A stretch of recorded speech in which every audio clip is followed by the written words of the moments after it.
Assalamualaikum warahmatullahi wabarakatuh. Kami dari kelompok 7, perkenalkan nama saya Rokam Putra Denero dengan NIM 207. Nama saya Abdul Fikri Adami dengan NIM 172. Saya Dea Arianti dengan NIM 211. Nama saya Muhammad Fari Bawas dengan NIM 212. Pada kesempatan kali ini kami akan mempresentasikan materi dengan topik sistem operasi, virtualisasi, dan kontainerisasi. Assalamualaikum warahmatullahi wabarakatuh. Halo semuanya. Jadi di presentasi kali ini aku bakal membahas tentang konsep virtualisasi dan kontainerisasi. Secara singkat, teknologi itu bikin satu server dapat menjalankan beberapa aplikasi atau sistem secara bersamaan tanpa saling ganggu. Oke, yang pertama aku bakal membahas tentang konsep virtualisasi. Virtualisasi itu teknologi yang memungkinkan satu komputer fisik menjalankan beberapa sistem operasi lewat yang namanya virtual machine atau VM. Virtualisasi itu bekerja dengan membagi sumber daya fisik komputer jadi beberapa virtual machine menggunakan hypervisor sehingga satu perangkat bisa menggunakan banyak OS tanpa saling ganggu. Virtualisasi berperan menjadi langkah penting menuju cloud computing.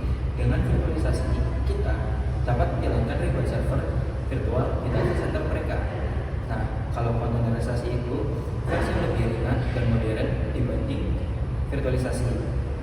Kalau di virtualisasi dan VM untuk OS sendiri, di kontainerisasi semua aplikasi jalan di atas satu kernel OS yang sama. Jadi lebih ringan dibanding virtualisasi, tetapi tetap terpisah. Jadi kontainer itu kayak kotak kecil yang isinya aplikasi dan semua kebutuhan aplikasinya. Kontainerisasi itu cara buat menjalankan aplikasi di kotak terpisah yang isinya udah lengkap semua yang dibutuhin aplikasinya, tapi semua kontainer itu menggunakan kernel OS yang sama, jadi lebih ringan dari virtualisasi. Biasanya pakai alat kayak Docker buat menjalani dan mengatur kontainerisasinya. Perannya dalam mengaktifkan OS untuk mempermudah deployment dan membuat aplikasi lebih efisien serta mudah dijalankan dimanapun. Selanjutnya, saya akan menjelaskan mengenai riset evaluasi kognitif operating system era utama. Ciri utamanya itulah contoh teknologi ada 5. Yang pertama, virtualisasi OS dari tahun ke tahun. Tahun yang pertama ialah 2000 sampai 2010. Operating system berjalan di atas hypervisor, VMware, KVM, dan Hyper-V. Dan pada tahun 2011 sampai 2014, sistem dipangkas agak ringan, hanya membuat komponen inti seperti Ubuntu Server sama Ultimate Linux. Dan pada tahun 2014 sampai 2017, operating system khususnya container otomatis update operating system Google Container Optimized operating system. Dan pada tahun 2018 sampai 2020 mendukung orkestrasi kontainer berskala besar, operating system dan Flutter Linux. Dan pada tahun 2021 sampai sekarang, operating system dengan otomatis keamanan tinggi, integrasi AI dan serverless. Dan contoh teknologi keduanya itu operating system minimalis. Contoh yang ketiga, cloud native operating system awal. Yang keempat, integrasi cloud dan Kubernetes. Dan yang kelima yaitu generasi Jelas pada kesempatan kali ini saya akan menjelaskan tentang teknologi dari cognitive OS. Pada poin pertama yaitu virtualisasi dan kontainerisasi. Untuk virtualisasi itu bagi satu sistem fisik menjadi beberapa bagian subkernel atau bidang. Contohnya seperti bidang dan VMware. Untuk manfaat agar lebih efisien, hemat biaya dan juga mudah dikelola. Kontainerisasi menjalankan aplikasi dalam wadah terpisah yang ringan. Contohnya seperti Docker dan kontainer. Untuk manfaatnya biar secara lebih cepat, portable dan juga konsisten di semua lingkungan. Untuk poin kedua itu microservice dan arsitektur. Itu aplikasi besar terpecah menjadi komponen kecil service yang saling terhubung. Contohnya seperti layanan login, pembayaran dan notifikasi. Hitungannya mudah dikembangkan dan diperbaiki, lebih fleksibel dan scalable, dan juga ketika update tidak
Selanjutnya, kami akan membahas prediksi dampak cloud native di masa depan.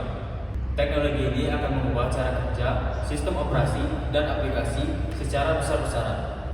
Pertama, otomatisasi penuh. Sistem cloud native akan mampu mengelola, memperbarui, dan memperbaiki dirinya sendiri tanpa banyak campur tangan manusia. Kedua, integrasi AI dan machine learning. AI akan menganalisis performa sistem dan menyesuaikan sumber daya secara otomatis sesuai kebutuhan.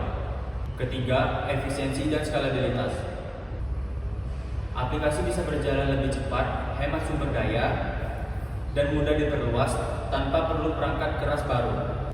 Keempat, ekspansi ke edge dan IoT. Pemrosesan data bisa langsung dilakukan di perangkat seperti sensor, membuat respon sistem lebih cepat. Kelima, fleksibilitas multi-cloud. Aplikasi dapat berpindah antar platform seperti AWS, Google Cloud, dan Azure dengan mudah. Kesimpulannya, cloud native bukan hanya sekedar tren, tapi fondasi utama sistem operasi dan aplikasi generasi kelima yang lebih efisien, adaptif, dan cerdas. Sekian presentasi dari kelompok kami mengenai materi tentang operasi sistem, tren dalam virtualisasi dan kontainerisasi. Terima kasih dan mohon maaf bila ada salah kata. Setelah ini kami akan menampilkan video berupa penggunaan Docker. Wassalamualaikum warahmatullahi wabarakatuh. Aplikasi Docker Desktop. Jadi kita sudah ada di dalam aplikasi Docker Desktop. Di sini di mana kita berada di menu image. Nah, langkah pertama kita beralih ke menu kontainer, kemudian ke klik search engine-nya. Nah, di sini kita akan coba mencari atau menggunakan Docker image yang sudah ada, yang mana kita di sini kita cari Docker.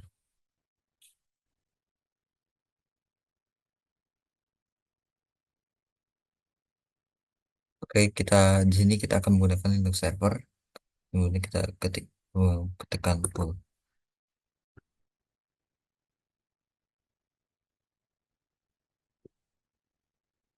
Mungkin ini akan memakan waktu yang cukup lama, jadi untuk mempersingkat waktu akan saya skip.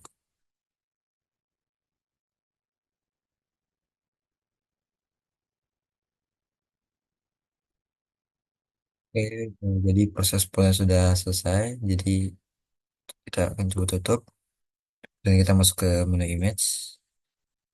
Jadi, nah di sini sudah ada untuk Docker image, di mana Docker image kita menggunakan Linux server. Nah, di sini kita akan coba run, buka optional settings, dan kita beri nama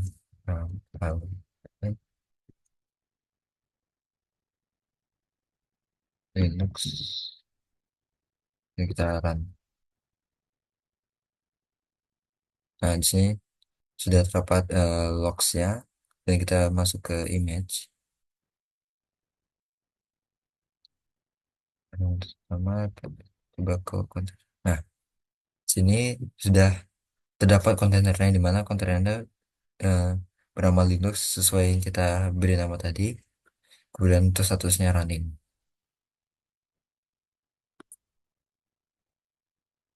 Nah, kemudian jika kita ingin menstop atau memberhentikan, kita pencet ini saja. Nah, dia akan beralih ke statusnya excited. Kemudian di sini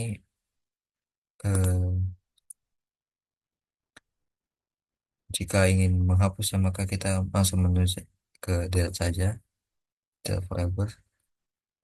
Lakukan hal sama kepada menu image-nya.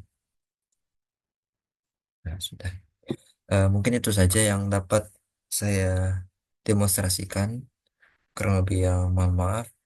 Saya kira wassalamualaikum warahmatullahi wabarakatuh.